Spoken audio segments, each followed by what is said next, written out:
Alors Florent, le torchon brûle, on l'a bien compris, entre Paris et Alger. Ouais, si les relations étaient, disons-le, tendues depuis plusieurs années, on a clairement franchi un cap depuis le début de l'année. On l'a vu dans ce sujet de Ludivine Blazy.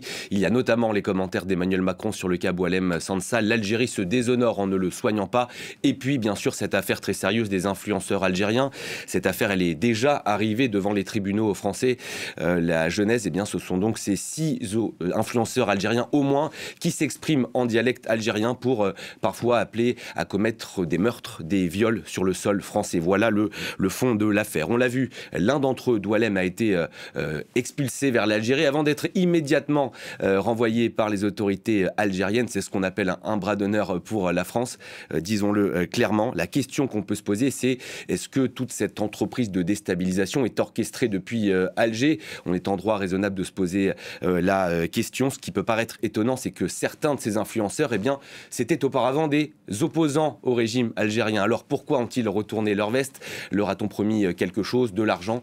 Difficile à ce stade de le savoir. Des enquêtes, en tout cas, sont en cours ici en France. Une chose est sûre, plusieurs de ces influenceurs, ils ont été signalés par un homme qu'on voit beaucoup dans les médias en ce moment. Son nom, Choki Benzera, c'est un personnage intéressant, c'est un blogueur kabyle.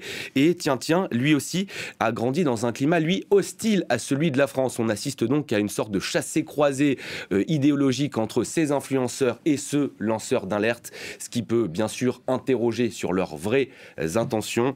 Cette crise diplomatique entre Alger et Paris, il faut aussi bien sûr la remettre dans le contexte, et ça a été dit, de la décision française dans l'épineux dossier du Sahara occidental. En juillet dernier, la France a pris le parti du Maroc. Ça a beaucoup énervé Alger, on le sait. Est-ce qu'on est là dans une riposte algérienne? Ce n'est pas interdit de le penser. Paris envisage en tout cas une riposte diplomatique?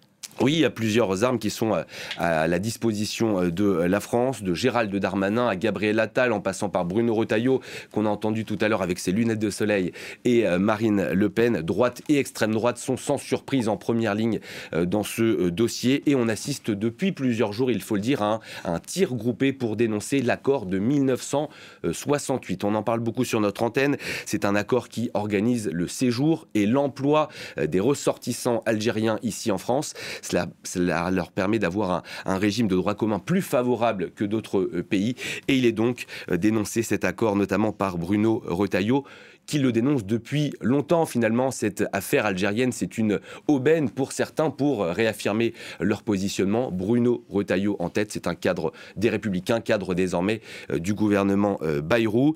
Vendredi, dans le Figaro, Gabriel Attal, l'ancien Premier ministre, chef du groupe Ensemble pour la République à l'Assemblée nationale, a lui estimé que cet accord s'était devenu une filière d'immigration à part entière qui permet le regroupement familial et l'installation de personnes sans pouvoir vérifier l'intégration de ces personnes. C'est un thème bien sûr qui est cher au cœur de la droite. Autre piste envisagée, la réduction des visas pour les Algériens. Là aussi, ça a été beaucoup évoqué, notamment ces dernières années dans le cadre du débat sur les OQTF, les obligations de quitter le territoire français. Et puis il y a une dernière piste, on l'a entendu tout à l'heure dans la bouche de Gérald Darmanin, désormais garde des Sceaux, remettre en cause l'accord de 2013. C'est un accord qui permet à la nomenclatura algérienne, en fait ce sont les hauts responsables algériens, de pouvoir venir en France sans avoir de visa. Merci Florent. Ah non, pardon, je vous arrête, mais en fait vous n'avez pas fini. C'est une riposte de la France qui pourrait être aussi économique. Oui, riposte diplomatique peut-être, riposte économique également. C'est Jean-Noël Barrot, le ministre des Affaires étrangères, qui nous le dit. L'aide au développement pourrait faire partie des leviers à la disposition de Paris. L'année dernière, par exemple, eh bien, Paris a fourni 131 millions d'euros au gouvernement algérien. Alors, non pas pour qu'il organise sa politique là-bas, mais pour pouvoir accueillir des ressortissants, des étudiants notamment algériens ici en France.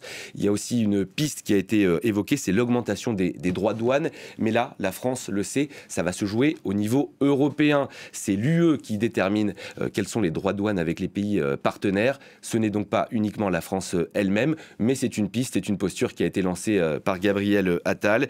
Mais ça pourrait être une arme à double tranchant, puisque l'Algérie, on le sait, exporte du pétrole et du gaz. Je vous donne les chiffres. Alger représentait 8% des importations de gaz en 2023 pour la France, 10% des importations de pétrole. 63 ans après la fin de la guerre d'Algérie, on peut le dire, la hache de guerre semble plus déterrée que jamais entre Paris et Alger. Merci Florent pour votre analyse.